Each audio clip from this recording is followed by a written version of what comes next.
MLC Ramesh యాదవ్పై జరిగిన దాడిని వైఎస్ఆర్సీపీ నేతలు తీవ్రంగా ఖండిస్తున్నారు. కడప జిల్లా పులివెందుల జడ్పీటీసీ స్థానాల్లో దౌర్జన్యంగా గెలవడం కోసమే ఇటువంటి దాడులకు పాల్పడుతున్నారని చెప్పి వారంతా కూడా విమర్శిస్తున్నారు. ఇదే విషయం మీద మనతో మాట్లాడడానికి వైఎస్ఆర్సీపీకి చెందిన శ్రేణులు ఉన్నారు. ఒక బీసీ నేత ఎమ్మెల్సీ మీద జరిగిన దాడిని ఏ విధంగా చూస్తారు? ఎందుకు ఇటువంటి దాడులకు కూటమి ప్రభుత్వం పాల్పడుతుందని మీరు అనుకుంటున్నారు? అందరికీ నమస్కారం అండి. మీ ఆంధ్రప్రదేశ్ ప్రతి బీసీ నాయకులు కూడా కార్యకర్తలు కూడా ఈరోజు అందరూ గమనిస్తున్నారు. ఎందుకంటే స్వాతంత్రం వచ్చిన తర్వాత ఇప్పటి వరకు ఏ ప్రభుత్వంలో కూడా అనేక ప్రభుత్వాలు వచ్చి ఏ ప్రభుత్వంలో కూడా ఈ రకంగా ఒకే సంవత్సరంలో ఇంతమంది బీసీ నాయకుల మీద దాడులు, బీసీ ప్రజల మీద భయప్రాంతం చేయడం ఎక్కడా జరగలేదండి. మొట్టమొదటిసారికి ఈ కూటమి ప్రభుత్వంలో ఈ రకమైన బీసీలు ఈ రాష్ట్రంలో ఉన్నామా, ఆంధ్రప్రదేశ్లో ఉన్నామా, బీహార్లో ఉన్నామా అనే ఒక ఆలోచనలో పడ్డారు. ఎందుకంటే ఈరోజు నిన్న పులివెందులో జరుగుతున్న ఒక ఉప ఎన్నికకు ఒక ఎమ్మెల్సీ రాష్ట్రంలో ఎక్కడైనా తిరగలరు. ఒక ఎమ్మెల్సీ ఎమ్మెల్యేలకి ఆ హక్కులు ఉంటాయి. ఈరోజు ఎన్నికల ప్రచారంలో పాల్గొంటున్న ఒక ఎమ్మెల్సీని వైఎస్ఆర్ కాంగ్రెస్ పార్టీ 40% ఓటింగ్ ఉన్నటువంటి ఒక బీసీ విభాగానికి అధ్యక్షుడైనటువంటి శ్రీ రమేష్ యాదవ్ గారిని మీద అత్యంత పాశవికంగా ఈరోజు రౌడీలు, కూటమి ప్రేరేపిత కూటమి రౌడీలు ఈరోజు ఆయన కారు మీద దాడి చేసి ఆయన వెన్నుపోసి ఇరిగినట్టుగా పెద్ద రాయి బండతో ఈరోజు దాడి చేశారు. మొన్నటికి మన శ్రీకాకుళంలో ఒక vice president YSR congress party చెందిన బీసీ నేతని మర్డర్ చేశారు. నిన్న గుడివాడలో అదే రకంగా ఇదైంది. ఈ రకంగా మేము ఈరోజు విశాఖపట్నం బీసీ విభాగంలో ఈరోజు మహాత్మా జ్యోతిరావు పూలే దగ్గర నిరసన కార్యక్రమం తెలియపరుస్తూ రాను రోజుల్లో కూడా బీసీలందరూ కూడా కూటమి ప్రభుత్వం బుద్ధి చెప్పే రోజులు వస్తున్నాయని చెప్పి ఈ సందర్భంగా ఆ దాడిని ఖండిస్తున్నాం. ఇలాంటి దాడుల ద్వారా జడ్పీటీసీ ఎన్నికల్లో గెలవాలని తెలుగుదేశం పార్టీ చూస్తుంది అనుకుంటారా? ఇటువంటి దాడులకు వైఎస్ఆర్సీపీ నేతలు భయపడతారా? ఎటువంటి దాడులు చేసినా వైఎస్ఆర్ కాంగ్రెస్ పార్టీ నాయకులే కాదు, కార్యకర్తలు కూడా ఎవరు కూడా భయపడరు. ఈ సందర్భంగా చెప్తున్నాం, రాష్ట్ర బీసీసీఎల్ అధ్యక్షుడు, శాసనమండలి సభ్యుడు రమేష్ యాదవ్పై దాడిని వైఎస్ఆర్ కాంగ్రెస్ పార్టీ కాదు, రాష్ట్రంలో ఉన్న అన్ని బీసీ సంఘాలు, యాదవ సోదరులు కూడా ముఖ్యంగా ఆయనపై దాడిని తీవ్రంగా చర్చలు జరుపుతున్నారు. అన్ని గ్రూపుల్లో కూడా చాలా తీవ్ర ఆక్రోశం వెల్లబుస్తున్నారు ఈ కూటమి ప్రభుత్వాల మీద. వీళ్ళు చేస్తున్నవి రాష్ట్రంలో బీసీ, మైనార్టీ, ఎస్సీ వర్గాలందరినీ కూడా అణిచివేత ధోరణిలో ఉన్నారు. మొన్న వరకుటి అశోక్ బాబుని ఏ విధంగా అయితే ట్రీట్ చేశారో, నిన్న రమేష్ గారిపై దాడి చాలా నిజంగా ప్రజాస్వామ్యం సిగ్గుపడే రోజు. ఎందుకంటే ఒక ఎన్నిక జరగాలంటే ప్రశాంతమైన వాతావరణంలో జరిపే సమర్థత లేని పరిపాలనలో ఈరోజు ఉన్నాం. గతంలో ఎన్నికలు జరిగాయి, ఎంత శాంతియుతంగా, ఎంత చర్చగా, మంచిగా ఎలక్షన్ జరిగాయో చూసాం. ఈరోజు ఎన్నికలు కేవలం కడపలోని పాగా వేసేయాలంటే ఏ విధంగా ప్రజల మనసులు గెలిచి ప్రజల తాలూకా మంచిని చూసి వారికి సేవా కార్యక్రమాలు చేస్తే ప్రజలకు మంచి జరిగితే వాళ్ళే స్వచ్ఛందంగా ఓటేస్తారు. కానీ ఇంత దారుణమైన ఇలాంటి పరిస్థితులు ఎక్కడ కూడా లేవని ఈ సందర్భంగా తెలియజేస్తున్నాను. అంటే కూటమి మీద ప్రభుత్వత ప్రజా వ్యతిరేకత బయటపడుతున్న ఉద్దేశంతోనే ఎన్నికకి జరగకూడదన్న ఒక ఆలోచనతో ఇలాంటి దాడులు చేస్తున్నారని మీరు భావిస్తున్నారు? కేవలం శాంతియుతంగా ఎలక్షన్ జరిగితే గెలిచే పరిస్థితి కడపలో ఉంది కాబట్టి ఇలా భయాందోళన గురి చేసి అటాక్ చేసి రాష్ట్ర బీసీ నాయకుడైన రమేష్ యాదవ్ మీద దాడి చేయడం, ఒక శాసనమండలిగా ఉన్నారు ఆయన్ని. దీన్ని మేము ఉత్తరాంధ్ర తరపున బీసీ సంఘాలు అందరి తరపున చాలా గట్టిగా ఖండిస్తున్నాం. జ్యోతిరావు పూలే గారికి వినతి పత్రం ఇచ్చి ఈరోజు రానున్న రోజులు ఇలాంటి ఉద్యమాల్ని గట్టిగా అరికట్టి తగిన బుద్ధి కూటమి చెప్తామని చెప్పి సందర్భంగా తెలియజేస్తున్నాం. ఇలాంటి దాడులు ఏ విధంగా చూస్తారు? ఇలాంటి దాడులు చేసే వారికి ప్రజలు ఎలాంటి సమాధానం చెప్పాలని మీరు కోరుకుంటారు? అసలు చంద్రబాబు నాయుడు అనే వ్యక్తి ప్రశాంతంగా ఉన్న రాయలసీమని వెన్నుపోటు పొడిచి ముఖ్యమంత్రి అయిన తర్వాత ఫ్యాక్షనిజాన్ని పెంచి పోషించిన వ్యక్తి చంద్రబాబు నాయుడు. నిజంగా చంద్రబాబు నాయుడికి మేము సవాల్ ఇస్తుతా ఉన్నాం. నువ్వు పోలీసులను అడ్డు పెట్టుకొని, తెలుగుదేశం గోండాలను అడ్డు పెట్టుకొని ఈ రోజున రమేష్ యాదవ్ మీద మీరు చంపడానికి కూడా ప్రయత్నించి పెట్రోల్ పోసారంటే అసలు సినిమా స్థాయి కంటే మించిన స్థాయిగా చంపేద్దాం అని చెప్పేసి చంపేసేసి ఏమీ సాధించేది ఏమీ లేదు. దమ్ముంటే నువ్వు జడ్పీటీసీ కింద పోటీ చేయి, పులివెందుల్లో గెలువు, పులివెందులో గెలువు జడ్పీసీసీ కింద ముఖ్యమంత్రి తర్వాత. కానీ నువ్వు ఈ రోజున యాదవులు ప్రతి ఒక్కరు బీసీలు మనోభావాలు దెబ్బతింటా ఉన్నాయి. బీసీ ఓట్లు మట్టుకు నీకు కావాలి, బీసీ ప్రాణాలంటే నీకు చులకనగా ఉందా చంద్రబాబు అని మేము ప్రశ్నిస్తూ ఉన్నాం. ప్రజాస్వామ్యంలో నువ్వు త్వరలోని బంగాళాఖాతంలోకి వెళ్తావు. ఒంటరిగా పోరాటం చేయనోడివి రౌడీజాన్ని అడ్డు పెట్టుకొని వస్తున్నావు.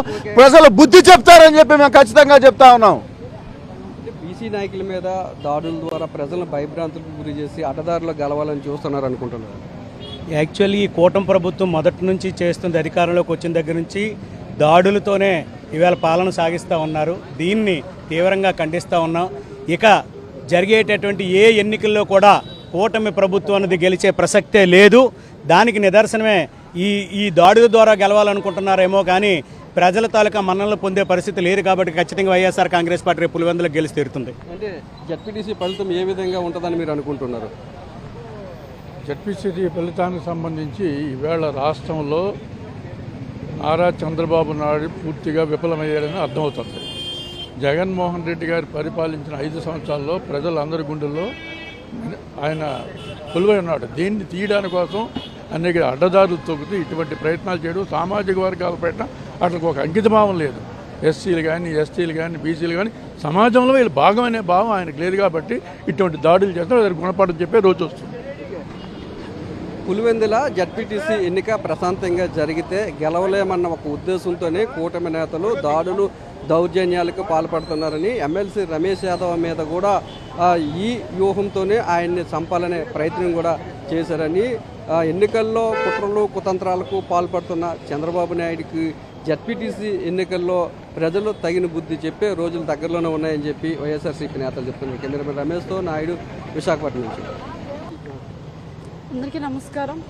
మరి ఈరోజు పులివెందుల్లో జరిగినటువంటి మరి ఒక యాదవ నాయకుడి పైన మరి రాష్ట్ర బీసీ విభాగం రాష్ట్ర అధ్యక్షులైనటువంటి శాసనమండలి సభ్యులు మరి రమేష్ యాదవ్ గారు మీద మరి జరిగిన దాడి చాలా బాధాకరమైన విషయం.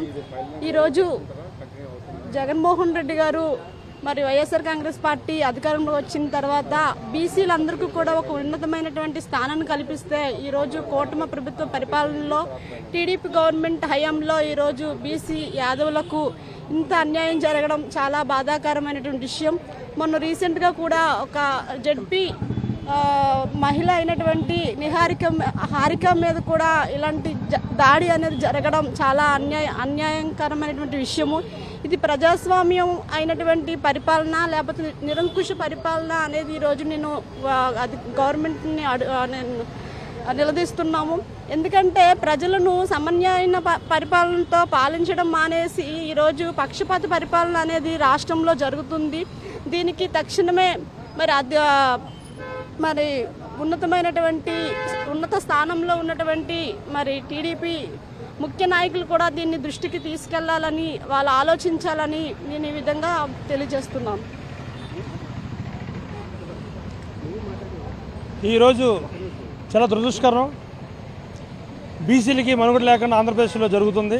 మన ఉప్పలపాటి హరిక నిన్న చూస్తే రమేష్ కుమార్ యాదవ్ గారు ఈరోజు మేము బీసీలందరూ కూడా కట్టుకొని మహాసభలో దోకాల్సిన పరిస్థితి అయితే ఉంది. మాకు రక్షణ లేదు, బీసీలు బతకూడదు, అంతా నిరంకుశ పాలన జరుగుతుంది. చంద్రబాబు నాయుడు గారు కానీ కూటమిలో ఉన్న పెద్ద నాయకులు అందరూ ఆలోచించాలి. బీసీలపై జరుగుతున్న అన్యాయాన్ని ఖండిస్తూ నిరసన తెలియజేస్తున్నాం. వెంటనే రమేష్ కుమార్కి న్యాయం జరిగే వరకు ఈ నిరసన తెలియజేస్తున్నాం. మొత్తం విశాఖపట్నం యాదవులందరూ కూడా ఒకటయ్యి ఈ నిరసన పులివెందుల వరకు ఇడిపించేలాగా మేము నిరసన తెలియజేసుకుంటున్నాం.